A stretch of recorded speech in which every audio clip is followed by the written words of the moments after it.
بسم الله الرحمن الرحيم.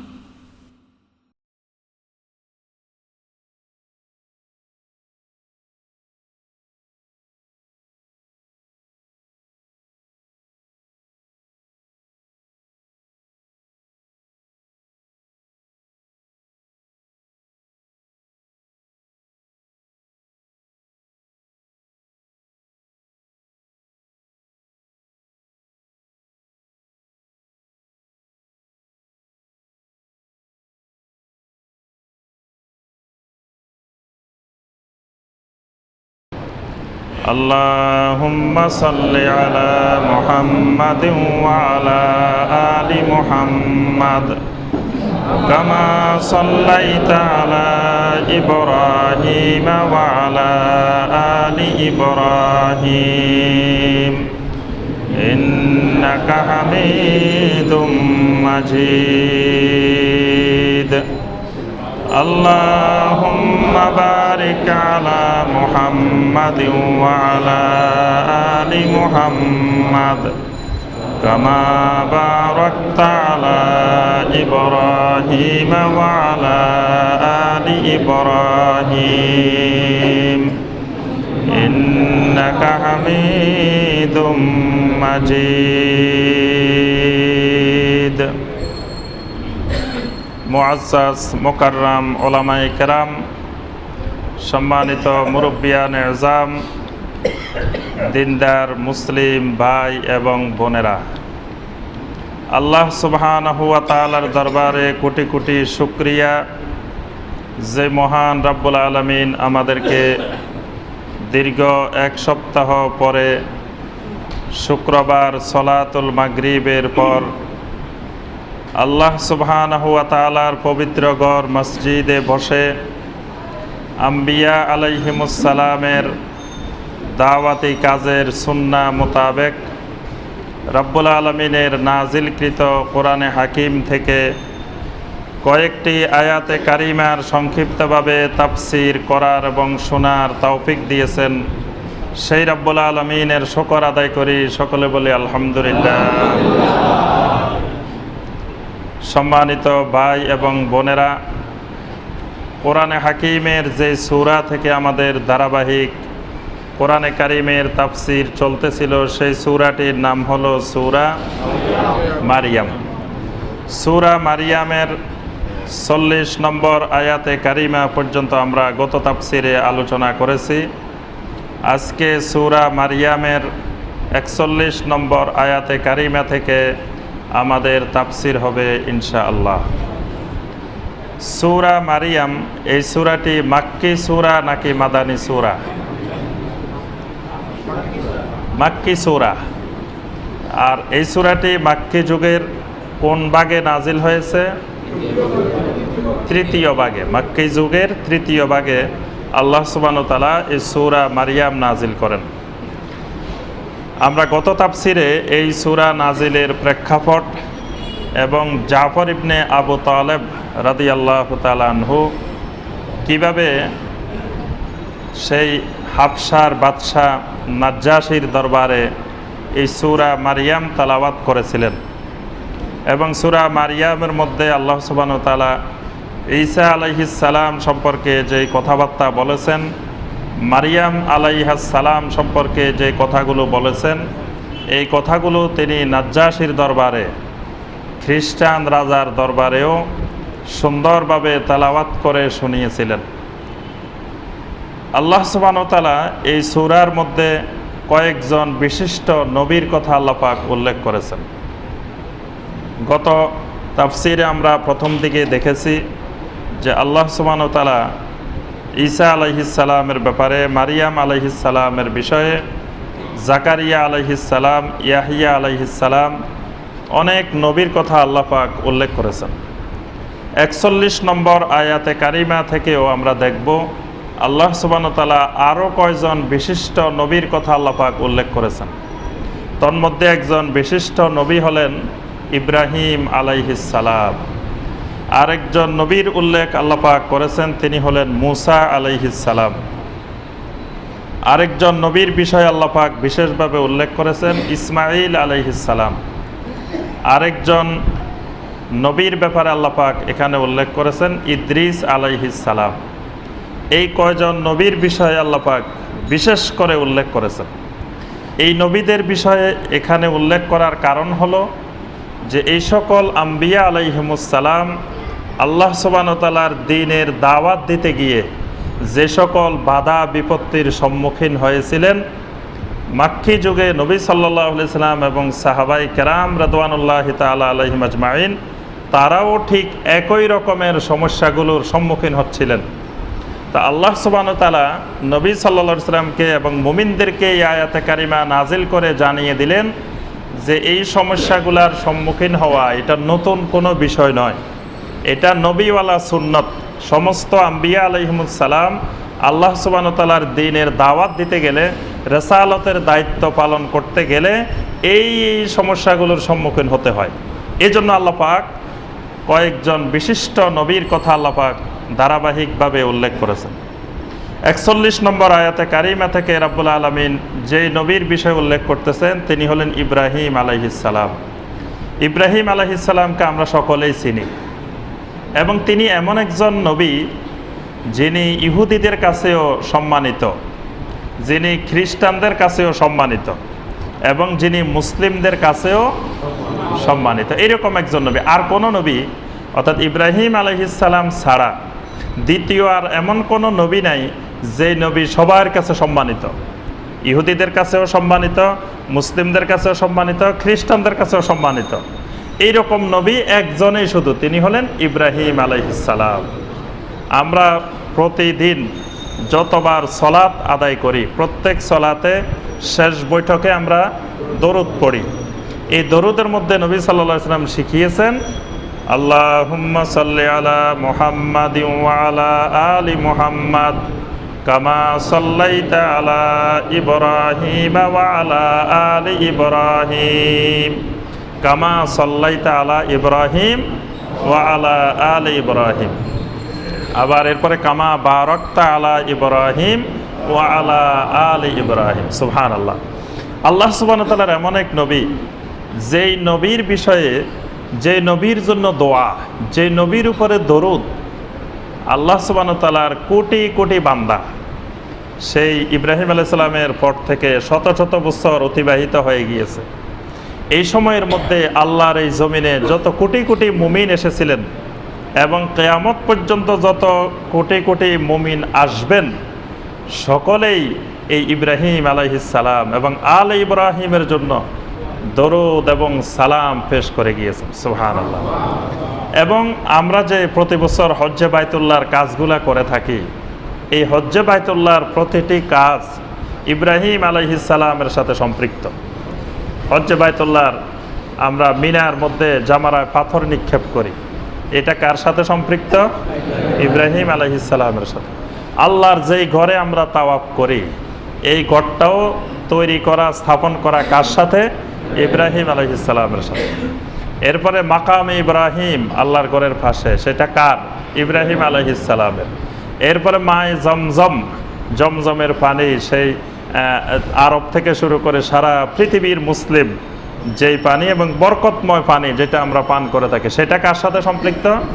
ইব্রাহিম আলাইহিস সালামের সাথে। সাফা মারওয়ার সাই, আস-সাই বাইনাস সাফা ওয়াল মারওয়া কার সাথে? ইব্রাহিম আলাইহিস সালামের সাথে। এরপরে আরাফাত, মুজদালিফা, এই যে বিভিন্ন জায়গায় হজের যে কার্যক্রম, এই কার্যক্রমগুলো ইব্রাহিম আলাইহিস সালামের সাথে সম্পৃক্ত। এই জন্য আল্লাহ সুবহানাহু ওয়া তাআলা ইব্রাহিম আলাইহিস সালামের বিষয়ে কোরআনে কারিমে অনেক বেশি, দুইজন নবীর কথা সবচেয়ে বেশি আল্লাহ পাক আলোচনা করেছেন। একজন হলেন ইব্রাহিম আলাইহিস সালাম, আর একজন হলেন মুসা আলাইহিস সালাম।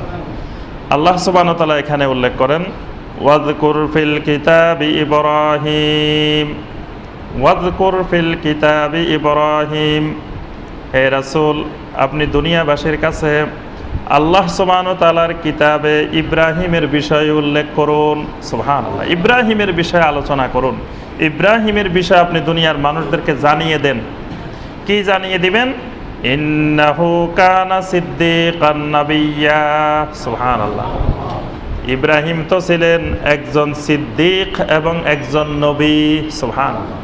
ইব্রাহিম আলাইহিস সালামের সাথে এখানে আল্লাহ পাক দুইটি সিফাত সংযুক্ত করেছেন, একটি হলো সিদ্দিক আর একটি হলো নবী। অর্থাৎ যিনি আল্লাহ সুবহানাহু ওয়া তাআলার নবী তিনি সিদ্দিকও। সিদ্দিক হলেন খালি সত্যবাদী না, যিনি মহাসত্যবাদী, যিনি জীবনে কোনোদিন মিথ্যা কি জিনিস সেটা যিনি জানেন না, যার জীবনের সাথে কখনো মিথ্যা সম্পৃক্ত হতে পারে না, যিনি সকল আল্লাহর কিতাবের আল্লাহর দ্বীনের সত্যায়নকারী, তাকে বলা হয় সিদ্দিক। আল্লাহর জমিনের নিয়ামত প্রাপ্ত লোক হলো ৬০ শ্রেণীর লোক। আল্লাহ পাক উল্লেখ করেছেন, উলাইকাল্লাযীনা আন'আমাল্লাহু আলাইহিম মিনান নাবিয়্যিনা ওয়াস-সিদ্দীকিনা ওয়াশ-শুহাদা'i ওয়াস-সালিহিন ওয়া হাসুনা উলাইকা রাফীকা। রব্বুল আলামিন বলেন, নিয়ামত প্রাপ্ত লোক হলো নবীরা, আল্লাহর নবীরা। ১ নম্বরে আল্লাহর নবী, ২ নম্বরে সিদ্দিকিন, ৩ নম্বর শুহাদা, ৪ নম্বর সালেহিন। আল্লাহ পাক বলেন, ওয়া হাসুনা উলাইকা রাফীকা। এই মানুষগুলোর সাথে যদি তোমাদের বন্ধুত্ব হয়ে যায় সেটা কতই না উত্তম বন্ধু।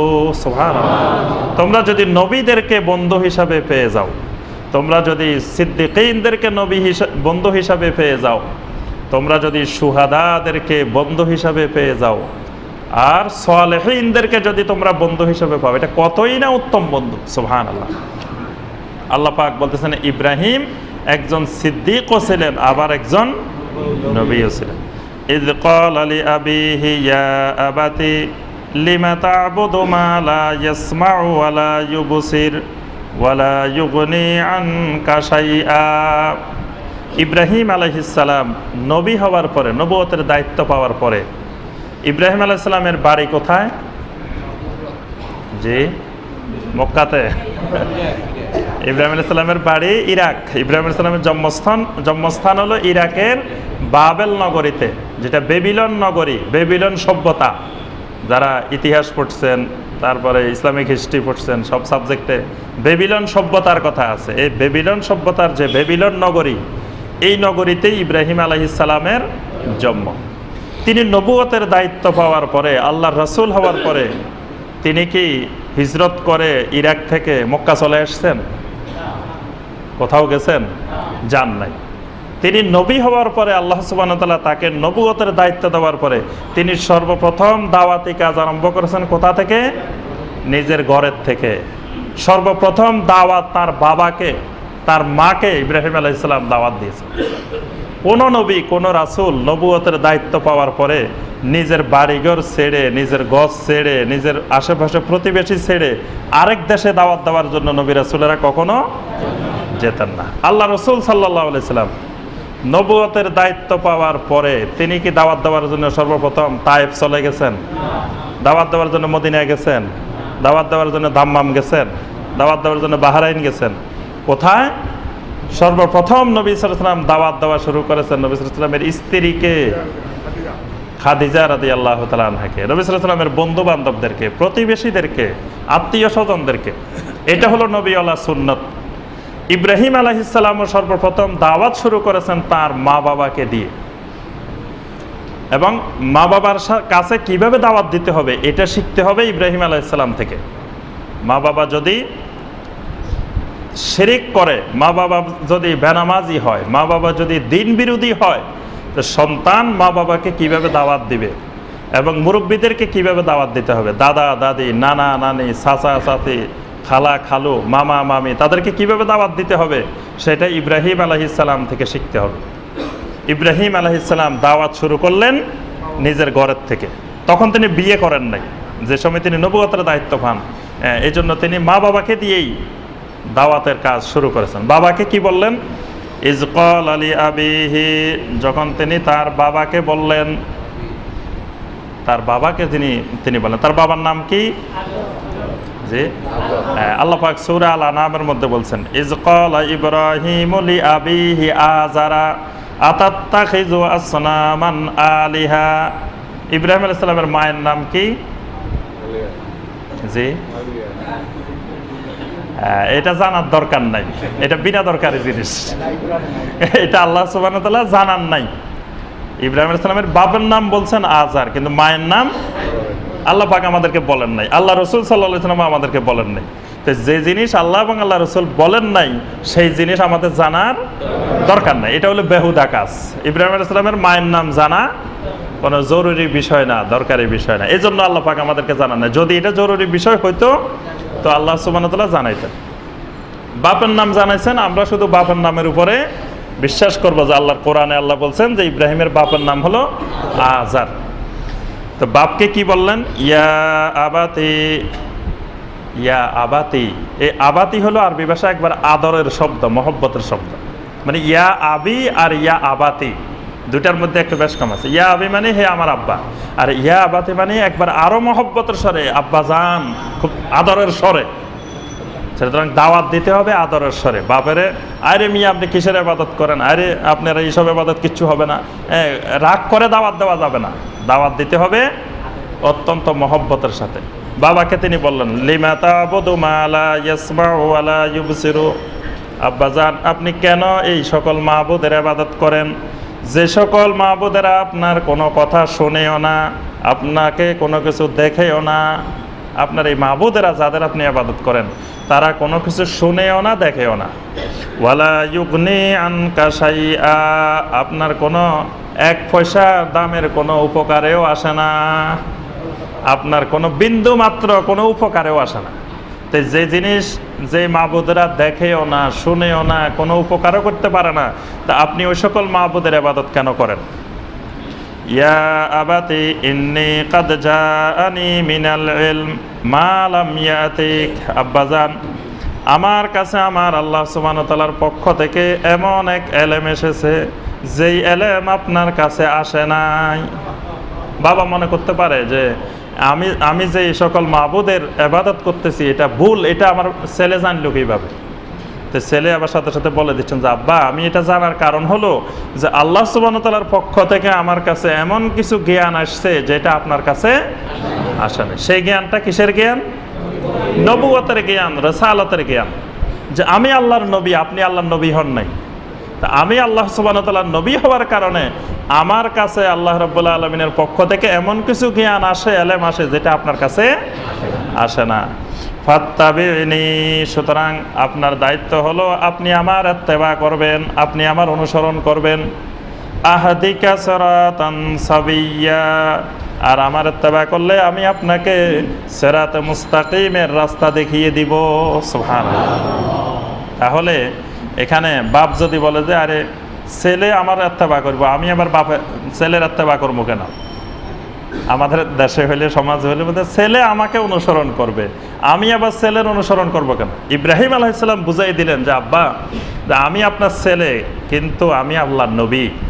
সুতরাং নবীর হওয়ার পরে আমাকে আপনি ছেলে হিসাবে অনুসরণ করবেন না, আমার ইত্তেবা করবেন আপনি নবী হিসাবে। আমি আল্লাহর নবী, এজন্য আল্লাহর নবী হিসাবে আপনি আমার ইত্তেবা করবেন, আর আমার ইত্তেবা করলেই আপনি সিরাতে মুস্তাকিমের হেদায়েত পাবেন। সুবহানাল্লাহ। তাহলে সিরাতে মুস্তাকিমের হেদায়েত পেতে হলে নবী রাসূলদের ইত্তেবা করতে হবে, অনুসরণ করতে হবে।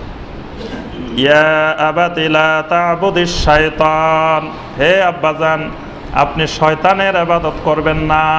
লা তা'বুদিশ শায়তান, আব্বাজান আপনি কখনো শয়তানের ইবাদত করবেন না। তাহলে বোঝা যায় মানুষ শয়তানেরও ইবাদত করে। ইবাদতটা দুই ধরনের, একটা হলো ইবাদাতুল্লাহ আর একটা হলো ইবাদাতুশ শায়তান। একটা আল্লাহ সুবহানাহু ওয়া তাআলার ইবাদত আর একটা শয়তানের ইবাদত। অর্থাৎ আল্লাহ সুবহানাহু ওয়া তাআলার ইবাদতের ব্যতিক্রম, আল্লাহর ইবাদতের বিপরীত যে সকল ইবাদত, এই সকল ইবাদত হলো ইবাদাতুশ শায়তান। সূরা ইয়াসিনের মধ্যে আল্লাহ সুবহানাহু ওয়া তাআলা এই কথাটা মুমিনদেরকে বলছেন, আলাম আহাদ ইলাইকুম ইয়া বানি আদম আল্লাহ তা'বুদুশ শায়তান, আল্লাহ তা'বুদুশ শায়তান ইন্নাহু লাকুম আদুউম মুবিন ওয়া আনি'বুদুনি হাযা সিরাতুম মুস্তাকিম। সুবহানাল্লাহ। আল্লাহ পাক বলেন আমি বনি আদমদেরকে বলছি লা তা'বুদুশ শায়তান, এই বনি আদমেরা খবরদার তোমরা শয়তানের ইবাদত করিও না। ইন্নাহু লাকুম আদুউম মুবিন, শয়তান তোমাদের প্রকাশ্য দুশমন। ওয়া আনি'বুদুনি, ইবাদত করবা একমাত্র আমি আল্লাহর। হাদা সিরাতুম মুস্তাকিম, আর ওইটাই হলো সিরাতুম মুস্তাকিম। অর্থাৎ তাওহীদুল ইবাদাহ, ইবাদতের ক্ষেত্রে তাওহীদ, এটাই হলো একমাত্র সিরাতুম মুস্তাকিম। তো ইব্রাহিম আলাইহিস সালাম ও তার আব্বাকে বলতেছেন, আব্বা লা তা'বুদিশ শায়তান, আপনি শয়তানের ইবাদত করবেন না। ইন্নাশ শায়তানা কানা লির-রহমানি আসিয়া, কারণ আপনি শয়তানের ইবাদত এই জন্য করবেন না, শয়তান আল্লাহ সুবহানাহু ওয়া তাআলার বড় নাফরমান, আল্লাহ রহমানের বড় ধরনের নাফরমান শয়তান। সুতরাং আপনি যদি শয়তানের ইবাদত করেন তা আপনিও আল্লাহর বড় নাফরমান হিসেবে গণ্য হয়ে যাবেন। ইয়া আবাতি ইন্নী আখাফু আন ইয়ামাসসাকা আযাবুম মিনার রহমান ফাতাকুনা লিশ-শাইতানি ওয়ালিয়্যা। আব্বাজান, আমার আরো আশঙ্কা হচ্ছে, আরো ভয় হচ্ছে যে আপনাকে আল্লাহ সুবহানাহু ওয়া তাআলার আযাব গ্রাস করে ফেলবে। আপনি যদি শয়তানের ইবাদত করতে থাকেন তাহলে একসময় এসে রহমানের আযাব, আল্লাহর আযাব আপনাকে স্পর্শ করে নেবে। ফাতাকুনা লিশ-শাইতানি ওয়ালিয়্যা, আপনি তখন শয়তানের ওলি হয়ে যাবেন, শয়তানের বন্ধু হয়ে যাবেন, শয়তানের অভিভাবক হয়ে যাবেন। এই পর্যন্ত গেল ইব্রাহিম আলাইহিস সালামের দাওয়াত। এবার ইব্রাহিম আলাইহিস সালামের দাওয়াতের জবাবে ওর বাবা কি বলল? ক্বালা আরাগিবুন আনতা আন আলিহাতি ইয়া ইব্রাহিম।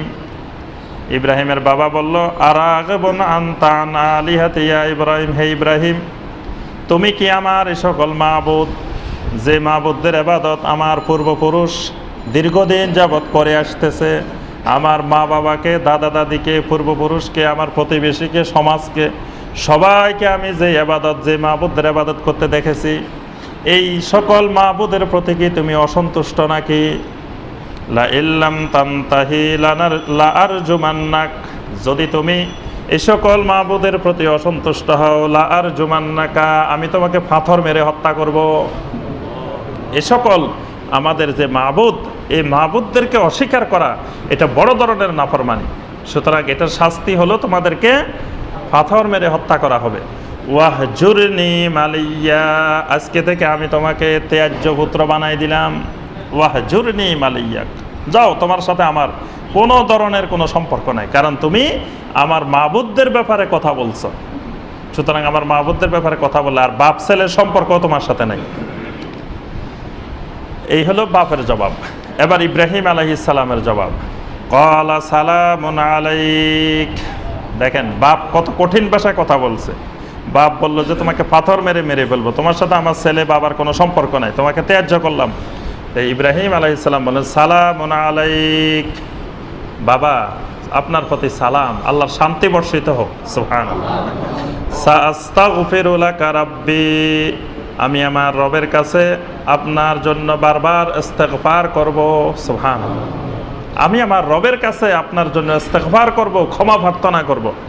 ইন্নাহু কানা বি হাফিয়া, কারণ আমার রব আমার প্রতি অত্যন্ত দয়াশীল। সুবহানাল্লাহ, আমি যদি আল্লাহর কাছে আপনার জন্য দোয়া করি তো এই দোয়া অনেক কাজে লাগবে। তো এই জন্য সাআস্তাগফিরু লাকা রাব্বি, আমি আপনার জন্য বেশি বেশি করে আল্লাহ রাব্বুল আলামিনের কাছে ইস্তেগফার করব। আল্লাহ সুবহানাহু ওয়া তাআলা সূরা আত-তাওবার মধ্যে এই বিষয়টার আরেকটু ব্যাখ্যা করেছেন যে ইব্রাহিম আলাইহিস সালামের বাবা মুশরিকের জন্য ইব্রাহিম আলাইহিস সালাম দোয়া করবেন কিভাবে? কারণ নবী সাল্লাল্লাহু আলাইহি ওয়াসাল্লাম তার আম্মা জানের জন্য দোয়া করতে গেলেন, আল্লাহ পাক আয়াত নাজিল করে নিষেধ করে দিলেন।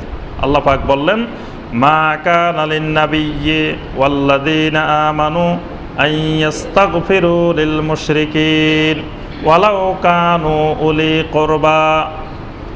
আল্লাহ পাক বললেন, কোন নবীর জন্য এটা বৈধ নয়, কোন ঈমানদারের জন্য বৈধ নয়, মুশরিকের জন্য ইস্তেগফার করবে, মুশরিকদের জন্য ইস্তেগফার করবে, এটা কোন নবী কোন ঈমানদারের জন্য জায়েজ নাই, বৈধ নয়।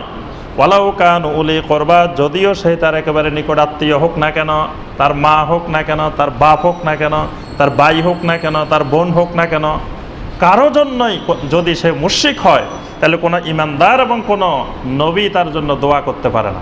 তো ইব্রাহিম আলাইহিস সালাম কেমনে দোয়া করলেন? আল্লাহ রাসূল সাল্লাল্লাহু আলাইহি ওয়াসাল্লাম তখন সাথে সাথে আল্লাহ রাব্বুল আলামিনের কাছে এই আরজ করলেন যে, আল্লাহ, তোমার নবী ইব্রাহিম তো দোয়া করছেন, আমি আমার মায়ের জন্য দোয়া করতে গেছি, আমাকে আপনি নিষেধ করতেছেন, কিন্তু ইব্রাহিম আলাইহিস সালাম তো তার বাবা মুশরিক, অথচ ইব্রাহিম বললেন সাআস্তাগফিরু লাকা রাব্বি, যে আল্লাহ আমার আব্বা, আমি আপনার জন্য আল্লাহর কাছে দোয়া করব, ইস্তিগফার করব। তো তখন আল্লাহ সুবহানাহু ওয়া তাআলা আয়াত নাজিল করে ওই সূরা তাওবার মধ্যে আল্লাহ বলে দিলেন যে ইব্রাহিম আলাইহিস সালাম প্রথমে বলছেন সাআস্তাগফিরু লাকা রাব্বি, যে বাবা আমি আপনার জন্য দোয়া করব, কিন্তু পরে আল্লাহ পাক ইব্রাহিম আলাইহিস সালামকে জানাই দিলেন যে তোমার বাবা মুশরিক, তোমার বাবার জন্য দোয়া করা যাবে না। তখন ইব্রাহিম আলাইহিস সালাম আবার আল্লাহর কাছে তওবা করলেন যে আল্লাহ আমি জানতাম না যে মুশরিকের জন্য দোয়া করা যাবে না। পরে ইব্রাহিম আলাইহিস সালাম আর বাবার জন্য দোয়া করেন নাই। তো এখানে আল্লাহ পাক ওই কথাটা উল্লেখ করছেন যে ইব্রাহিম আলাইহিস সালাম বাবাকে বললেন সাআস্তাগফিরু লাকা রাব্বি, যে বাবা আমি আপনার জন্য আল্লাহর কাছে ইস্তিগফার করব। আরেকটা হলো সালামুন আলাইক, এটা হলো দাওয়াতের একটা সুন্নাহ, দাওয়ার একটা সুন্নাহ পরিবেশ। আল্লাহর কোনো বান্দাকে আমি দাওয়াত দিলাম, দাওয়াত দেওয়ার পর আল্লাহর বান্দা খেপে গেল আমার উপরে, তো তখন কি করতে হবে? আল্লাহ পাক সূরা আল ফুরকানের মধ্যে বলে দিয়েছেন ওয়া ইবাদুর রহমানিল্লাযীনা ইয়ামশুনা আলাল আরদি হাওনা ওয়া ইযা খাতাবাহুমুল জাহিলুনা ক্বালু সালামা। আল্লাহ পাক বলেন ইবাদুর রহমান তো তারা, রহমানের বান্দা তো তারা, যা এদের বৈশিষ্ট্য হলো আল্লাযীনা ইয়ামশুনা আলাল আরদি হাওনা, এরা জমিনের উপর দিয়ে খুব ভদ্রভাবে শান্তশিষ্টভাবে চলাফেরা করে। এরা উগ্র হয়ে, সন্ত্রাসী হয়ে, চরমপন্থী হয়ে জমিনের উপরে চলাফেরা করে না। এরা জমিনে চলাফেরা করে হাওনা, অত্যন্ত শান্তশিষ্টভাবে, ভদ্রভাবে জমিনে চলাফেরা করে। আরেকটা বৈশিষ্ট্য হল ওয়াইদা খাতাবাহুমুল জাহিলুনা ক্বালু সালামা, জাহেলেরা যখন তার সাথে কোনো বিষয় নিয়ে তর্ক বিতর্ক শুরু করে দেয়, জাহেল যদি তর্ক বিতর্ক করে, আলেম তর্ক বিতর্ক করলে সুবিধা আছে, কারণ আলেম কোরআন বুঝবে, সুন্নাহ বুঝবে। আলেমকে যদি আয়াত বলা হয়, হাদিস বলা হয়, তিনি বুঝবেন। কিন্তু জাহেল যদি তর্ক বিতর্ক করে, তো জাহেল তো আল্লাহর আয়াতও বুঝে না, হাদিসও বুঝে না, সহি হাদিসও বুঝে না, জাল হাদিসও বুঝে না, দুর্বল হাদিসও বুঝে না। তো ওই জাহেলের সাথে যদি আমি তর্ক বিতর্ক করতে যাই, তো সেখানে ফিতনা আরো বৃদ্ধি পাবে। এই জন্য আল্লাহ পাক শিখিয়ে দিয়েছেন, কোন জাহেলেরা যখন তোমাদের সাথে কোনো বিষয়ে তর্ক বিতর্ক করে, ক্বালু সালামা, বলে দাও আসসালামু আলাইকুম, আর কোনো জবাব দিও না, বলো শুধু সালাম, আসসালামু আলাইকুম। এই কথা বলে তুমি সরে পড়ো তার থেকে, কারণ ওই জাহেলের সাথে তর্ক বিতর্ক করে দ্বীনের কোনো উপকার হবে না, দ্বীনের বরং ক্ষতি হবে। তো ইব্রাহিম আলাইহিস সালাম দেখলেন যে বাবা হলো দুনিয়ার জাহেল। তা বাবা যে সকল কথা বলতেছে, যে বাবা বলতেছে তুমি আমার মাবুদের ইবাদত না করলে তোমাকে পাথর মারমো, তো এটা তো চরমপন্থী কথা, সন্ত্রাসী কথা। ইব্রাহিম আলাইহিস সালাম তো এই কথা বলেন নাই যে বাবা আপনি যদি আমার দিন গ্রহণ না করেন আপনারা আমি মারি ফেলবো, এই কথা ইব্রাহিম আলাইহিস সালাম বলছেন। এখন বাবা মনে চাইলে ইসলাম গ্রহণ করবেন, মনে চাইলে করবেন না, কিন্তু ইব্রাহিমকে মেরে ফেলবেন কেন, পাথর মারবেন কেন? এটা তো সন্ত্রাসী মনোভাব। তো এই জন্য ইব্রাহিম আলাইহিস সালাম ওই সন্ত্রাসী মনোভাবের জবাবে বলতেছেন সালামুন আলাইক, সালামুন আলাইক, যে আপনারা সালাম। এইটা হলো নবীওয়ালা সুন্নাত। ঠিক একইভাবে আদম আলাইহিস সালামের ছেলে, আদম আলাইহিস সালামের দুই ছেলের কথা আল্লাহ পাক কোরআনে কারিমে উল্লেখ করছেন না, হাবিল আর কাবিল। তো কাবিল যখন হাবিলকে বলল লা আকতুলান্নাকা, ক্বালা লা আকতুলান্নাকা, আমি তোমাকে মেরে ফেলবো। কারণ কি? যে আল্লাহ পাক দুইজনে কোরবানি দিলাম, একজনের কোরবানি কবুল হয়েছে, তোমার কোরবানি কবুল হয়। এটা তার কোরবানি কবুল হয় নাই বা হাবিলের কোরবানি কবুল হয়েছে, এটা হাবিলের দোষ কি? দোষ তো আল্লাহর, নাউজুবিল্লাহ। কার কোরবানি কবুল করবেন না করবেন এটা তো আল্লাহর ব্যাপার, হাবিলের ব্যাপার না। কিন্তু কাবিল রাগ করে বলতেছে লা আকতুলান্নাকা, তোমাকে মেরে ফেলবো।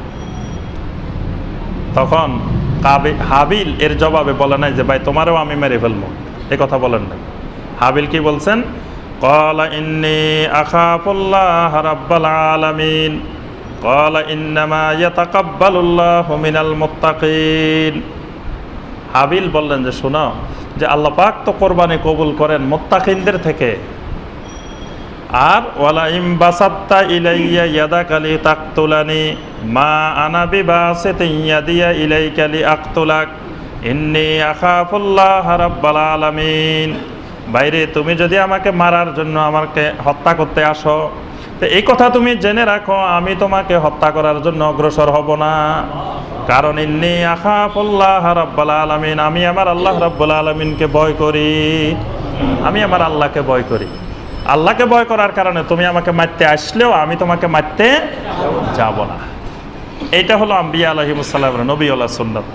বাবা এখানে সন্ত্রাসী কথা বলতেছে যে লাইল্লাম তানতাহি লা আরজুমান্নাকা, তোমাকে আমি পাথর মেরে হত্যা করব। ইব্রাহিম আলাইহিস সালাম বলেন না যে আমারে পাথর মেরে মারলে আপনাকেও পাথর মেরে মারবো, এই কথা ইব্রাহিম আলাইহিস সালাম বলেন না। ইব্রাহিম আলাইহিস সালাম বললেন সালামুন আলাইক। এজন্য ইসলাম চরমপন্থা, উগ্রপন্থা ইসলাম বিশ্বাস করে না। ইসলামের বিভিন্ন বিষয় নিয়ে যুগে যুগে সাহাবায়ে কেরামের মধ্যে, তাবেঈনদের মধ্যে, তাবেঈনদের মধ্যে অসংখ্য মতভেদ ছিল। এই মতভেদ এখনো আছে, কিয়ামত পর্যন্ত থাকবে। এই মতভেদ থাকা কোনো দোষণীয় বিষয় নয়, কিন্তু মতভেদ করতে গিয়ে সন্ত্রাসী হয়ে যাওয়া, উগ্রপন্থী হয়ে যাওয়া, যে আমি যেই মত, আমি যেই পথ, আমি যে কথা বলতেছি এটাই একমাত্র কারেক্ট, এটার বিপরীতে গেলে মারি ফেলাম, আপনার শেষ, আপনার উপর আক্রমণ চালামো, এই সন্ত্রাসী পদ্ধতি, এটা ইসলামের পদ্ধতি নয়। আমরা দেখি আমাদের দেশে কিছু কিছু মসজিদে বর্তমানে এরকম উগ্রপন্থা, চরমপন্থা, সন্ত্রাসী মনোভাব, যে খবরদার এই মসজিদে জোরে আমিন বলা যাবে না, বললে ধরে নিয়ে আসা হবে। তো এখন যিনি জোরে আমিন বলছেন তিনি তো বলেন না যে খবরদার এই মসজিদে কেউ আস্তে আমিন বলতে পারবেন না, বললে আমি তারে মারবো, এই কথা উনি বলছেন। তো আপনাকে উনি না বললে আপনি কেন উনাকে বলতে যাবেন? উনি তো বলে নাই যে কেউ আমিন আসতে বললে তার নামাজ হবে না, এই কথা উনি বলছে, বলে নাই। তো উনি উগ্রপন্থী না, আপনি কেন এত উগ্রপন্থী হতে যাবেন? বাইতুল্লাহর মধ্যে, আল্লাহর ঘরের মধ্যে দেখেন সালাত আদায় করতেছে সারা বিশ্বের লক্ষ লক্ষ মুসলিম। হজ্জে বাইতুল্লাহর মধ্যে দেখছেন কত রকমের নামাজ, দেখছেন না? আল্লাহ পাক যাদেরকে সরাসরি দেখাইছে তারা দেখছেন। এখন বর্তমানে তো সরাসরি দেখানো হয়, 24 ঘন্টা আল্লাহর ঘর দেখানো হচ্ছে, মসজিদে নববী দেখানো হচ্ছে। তো সেখানে দেখেন যে কেউ হাত এখানে বাঁধতেছে, কেউ এখানে বাঁধতেছে, কেউ হাত ছেড়ে দিয়ে রেখেছে, কত রকমের হাত বাঁধার পদ্ধতি। আবার কেউ আমিন জোরে বলতেছেন, কেউ আস্তে বলতেছেন। কিন্তু সেখানকার ইমাম, সেখানকার ওলামায়ে কেরাম কি বলে দিয়েছেন যে যারা এখানে মক্কায় নামাজ পড়বেন তারা সবাই জোরে আমিন বলতে হইব, আস্তে বললে তাদেরকে ধরে এনে মার দেওয়া হবে, এই কথা বলছেন? এই জাতীয় চরমপন্থা, উগ্রপন্থা, সন্ত্রাসবাদ ইসলামে নাই, এটা চরমপন্থা। তো আম্বিয়া আলাইহিমুস সালাম এরকম চরমপন্থার অধিকারী ছিলেন না, তারা এরকম চরমপন্থী ছিলেন না। বাবা বলছেন যে আপনাকে মেরে ফেলবো, ইব্রাহিম আলাইহিস সালাম বলছেন সালামুন আলাইক। এটা কিন্তু মুমিনদের জন্য বিরাট শিক্ষণীয় বিষয়, যে আপনি আমাকে পাথর মেরে মারতে পারেন, তবে আমি আপনাকে পাথর মেরে হত্যা করব না। وَأَعْتَزِلُكُمْ وَمَا تَدْعُونَ مِن دُونِ اللَّهِ وَأَدْعُو رَبِّي عَسَىٰ أَلَّا أَكُونَ بِدُعَاءِ رَبِّي شَقِيًّا। ইব্রাহিম আলাইহিস সালাম বললেন ওয়াআতাজিলুকুম, ঠিক আছে আব্বা, আপনি যাতে আমার সাথে সম্পর্ক রাখতে চান না, তা আল্লাহর দ্বীনের স্বার্থে ওয়াআতাজিলুকুম, আমি আপনাদেরকে ছেড়ে দিলাম, আপনাদের পরিত্যাগ করলাম। ওয়ামা তাদউনা মিন দুনিল্লাহ, আল্লাহকে বাদ দিয়ে আপনারা যাদের কাছে দোয়া করেন, যাদের ইবাদত করেন, তাদেরকেও আমি ছেড়ে দিলাম। ওয়া আদউ রাব্বি, আমি শুধু আমার একমাত্র রবের কাছে দোয়া করব। আসা আল্লাহ আকুনা বিদুআই রাব্বি শাকিয়্যা, আমি আশা করি আমার ওই আল্লাহর কাছে দোয়া করলে আমার ওই আল্লাহ কখনো আমাকে খালি হাতে ফেরত দিবেন না। আমি এমন এক রবের কাছে, এমন এক আল্লাহর কাছে দোয়া করব যে আল্লাহ আমাকে কখনো খালি হাতে ফেরত দিবেন না, ওই রবেরই আমি শুধু দোয়া করব, আপনার এইসব মাবুদের কাছে আমি দোয়া করব না। ফালাম্মা তাজালাহুম, এরপর ইব্রাহিম আলাইহিস সালাম এদেরকে ছেড়ে কোথায় চলে গেলেন? ফিলিস্তিনের উদ্দেশ্যে চলে গেলেন। ফালাম্মা তাজালাহুম, যখন ইব্রাহিম আলাইহিস সালাম তাদেরকে ছেড়ে চলে গেলেন, এই যে ইব্রাহিম আলাইহিস সালাম হিজরতটা করছেন, তিনি কি আরামে আরামে হিজরত করছেন? কেন হিজরত করছেন? যে তাকে সেখানে হত্যা করার পরিকল্পনা করা হলো, যে ইব্রাহিম আলাইহিস সালামকে আগুনের মধ্যে নিক্ষেপ করা হলো। আল্লাহ পাক সেই আগুন থেকে ইব্রাহিম আলাইহিস সালামকে রক্ষা করলেন।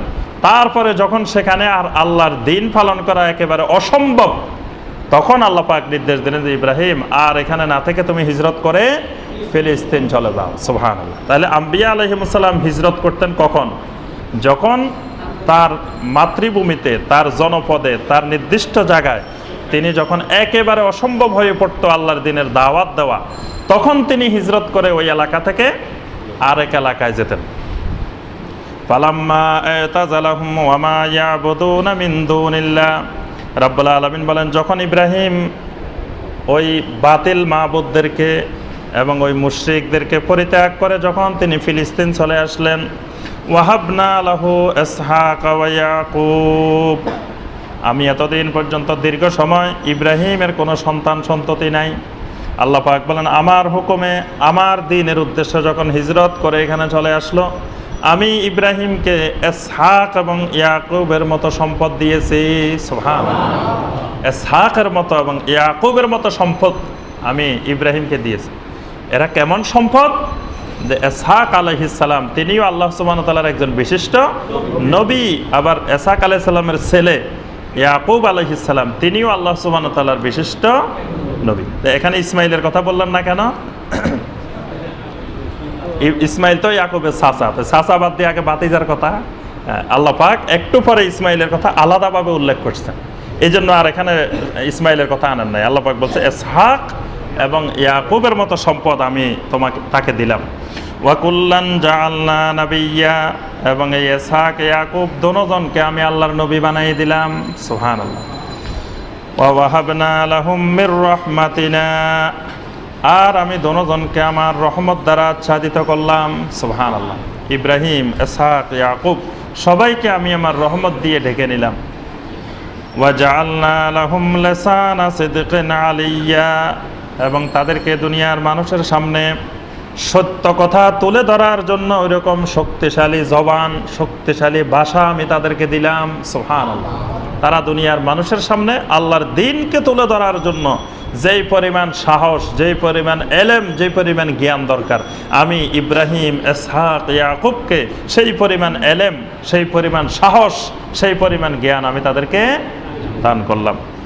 ওয়াজকুর ফিল কিতাবে মূসা, এখানে আল্লাহ পাক বুঝাচ্ছেন যে মুমিন, তোমরা যদি মক্কার জমিনে আল্লাহর দ্বীন পালন করতে অসম্ভব হয়ে যাও, তো প্রয়োজনে মক্কা ছেড়ে আল্লাহর অন্য জমিনে চলে যাও, ওই হাবশার দিকে চলে যাও।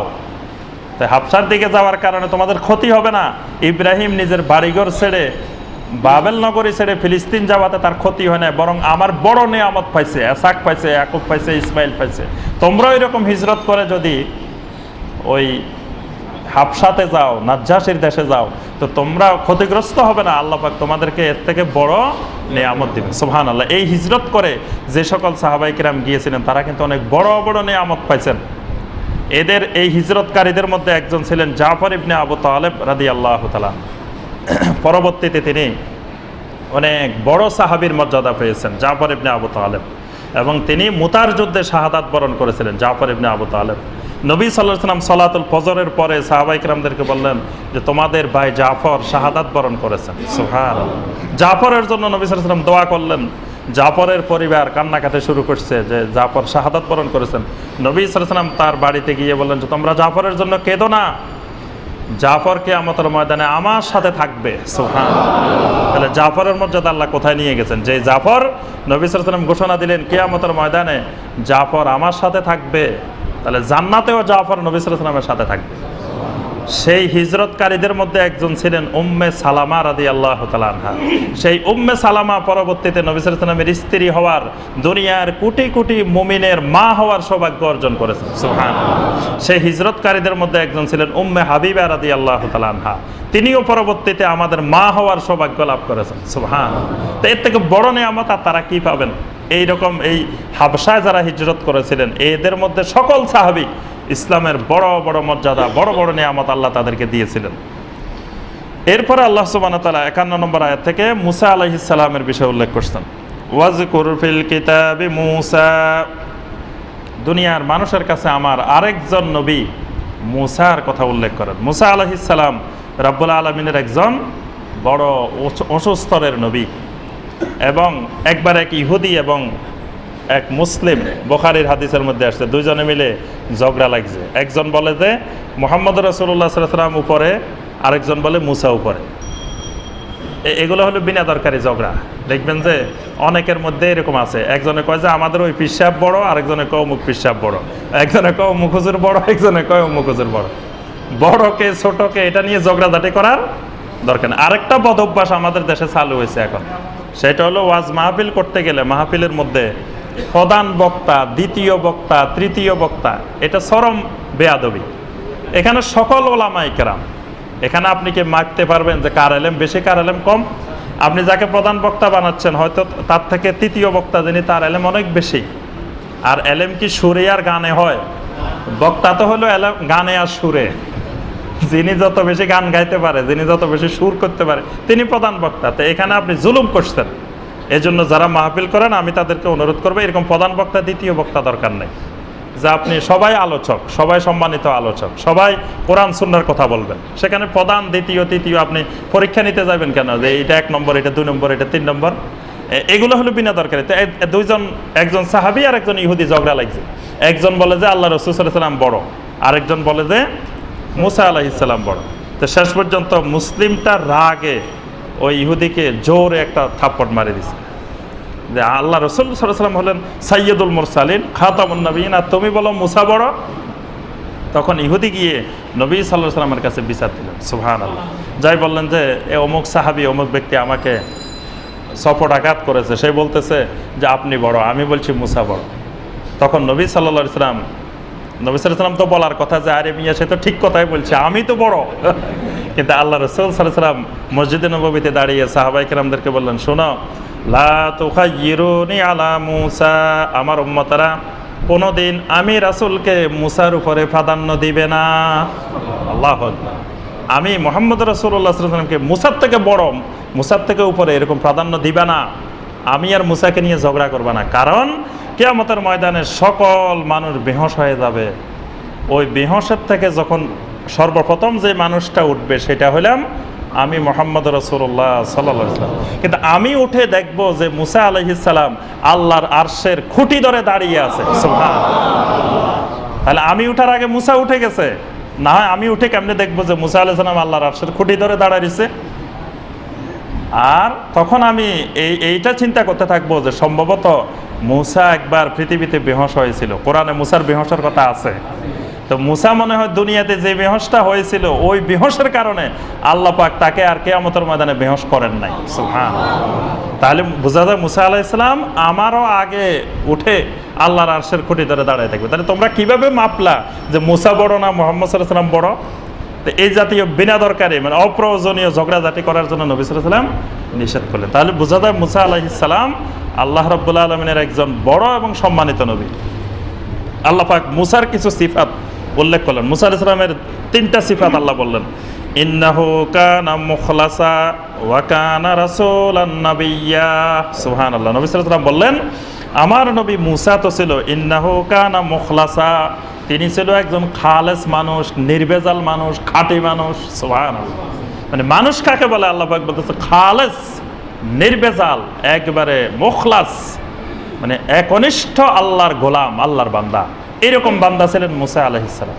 আল্লাহ পাক তার বিশিষ্ট সিফাত দিলেন যে মুখলাসা, যে আমার নবী মুসা ছিলেন একজন খালেস, নির্ভেজাল, তাওহীদি আল্লাহর গোলাম।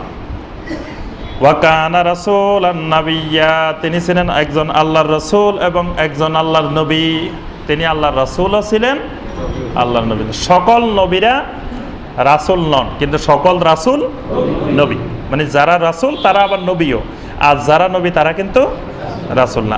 আর মুহাম্মদ রাসূলুল্লাহ সাল্লাল্লাহু আলাইহি ওয়াসাল্লাম তিনি নবীও রাসূল। মুসা আলাইহিস সালাম তিনি নবীও রাসূল।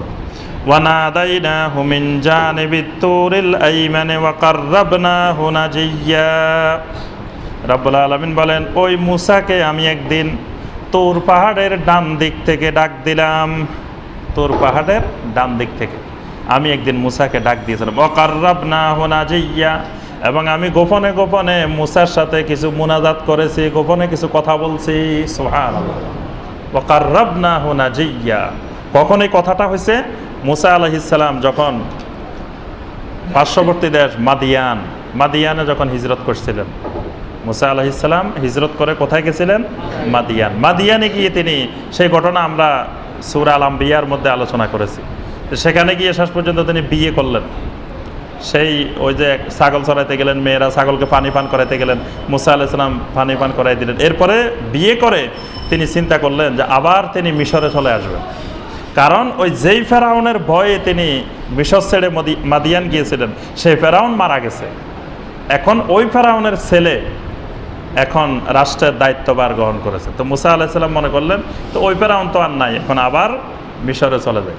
তো যখন তিনি আসতেছেন তখন তুর পাহাড়ের কাছ দিয়ে যখন আসতেছিলেন তখন স্ত্রীকে বললেন প্রচণ্ড ঠান্ডা শীত, যে তুমি একটু অপেক্ষা করো, ওই জায়গায় আলো দেখা যাচ্ছে, ওখান থেকে কিছু আলো নিয়ে আসি, আমরা একটু আগুন দিয়ে শরীরটা গরম করে নিব, আমি একটু আসি। তো মুসা আলাইহিস সালাম দেখলেন ওখানে আগুন জ্বলে। তো ওখানে যাই দেখে যে এই আগুনটা এমন আগুন যেটা দুনিয়ার স্বাভাবিক আগুনের মতো না। সুবহানাল্লাহ। মানে এই আগুন জ্বলে কিন্তু গাছ পড়ে না, গাছের মধ্যে আগুন জ্বলতেছে কিন্তু গাছটা কাঁচা সবুজ, গাছের কিছু হয় না, এরকম একটা আলো মুসা আলাইহিস সালাম দেখতেছেন। এখন মুসা আলাইহিস সালাম ভয়ে ধরেও না আবার ছাড়েও না, ওখানে দাঁড়ায় রয়েছেন মুসা আলাইহিস সালাম। একটু একটু ভয়ও লাগে আবার সাহসও লাগে, এরকম অবস্থা দাঁড়াইছে। তখন আল্লাহ পাক বললেন লা তাখাফ ইয়া মুসা আনাল্লাহু রাব্বুল আলামিন। সুবহানাল্লাহ। আল্লাহ পাক মুসাকে বললেন মুসা খবরদার ভয় পাইও না, আমি হলাম আল্লাহ রাব্বুল আলামিন। সুবহানাল্লাহ। এখানে এসে মুসা আলাইহিস সালাম নবুয়তের দায়িত্ব পেলেন। আল্লাহ পাক মুসা আলাইহিস সালামকে নবুয়তের, এটাই আল্লাহ বলতেছেন যে মুসাকে আমি তুর পাহাড়ের ডান দিক থেকে ডাক দিলাম আর গোপনে মুসার সাথে কিছু মুনাজাত করলাম। এই জন্য নামাজের আরেক নাম, সলাতের আরেক নাম মুনাজাত। মুনাজাতটা হলো আল্লাহর সাথে আল্লাহর বান্দার গোপন আলাপ, গোপন কথাবার্তা। দুনিয়াতে মানুষ যে যাকে যত বেশি ভালোবাসে তার সাথে বেশি বেশি কথা বলতে মানুষ পছন্দ করে। তা আল্লাহর একজন মুমিন বান্দা সবচেয়ে বেশি ভালোবাসে কাকে? আল্লাহ সুবহানাহু ওয়া তাআলাকে। তা আল্লাহর ওই বান্দা, মুমিন বান্দা সবচেয়ে বেশি কথা বলার সুযোগ পাচ্ছে কিসের মধ্যে? সলাতের মধ্যে। এই জন্য আল্লাহর বান্দা নামাজ ছাড়া থাকতে পারে না, সলাত ছাড়া থাকতে পারে না। আরেকটা হলো যখন দেখবেন যে দিনের বেলায় বা ঈদের দিন, বিশেষ বিশেষ দিন টেলিফোন করবেন, কল করবেন, দেখবেন যে ব্যস্ত, খালি বিজি, কল যায় না। কিন্তু কিছু কিছু সময় আছে কল দিবার আগে চলে যায়। আপনি সারাদিন এই যে সকাল থেকে রাত ধরেন 9টা 10টা 11টা পর্যন্ত আল্লাহর বান্দা বান্দিরা আল্লাহর জমিনে কত সলাত আদায় করতেছে, কত জিকির করতেছে, কত তাসবিহ পড়তেছে, কত তাহমিদ পড়তেছে। 24 ঘন্টা বাংলাদেশের আকাশ কিন্তু বিজি থাকে, শুধু আল্লাহর জিকির, আল্লাহর ইবাদত উপরের দিকে যাচ্ছে আর যাচ্ছে।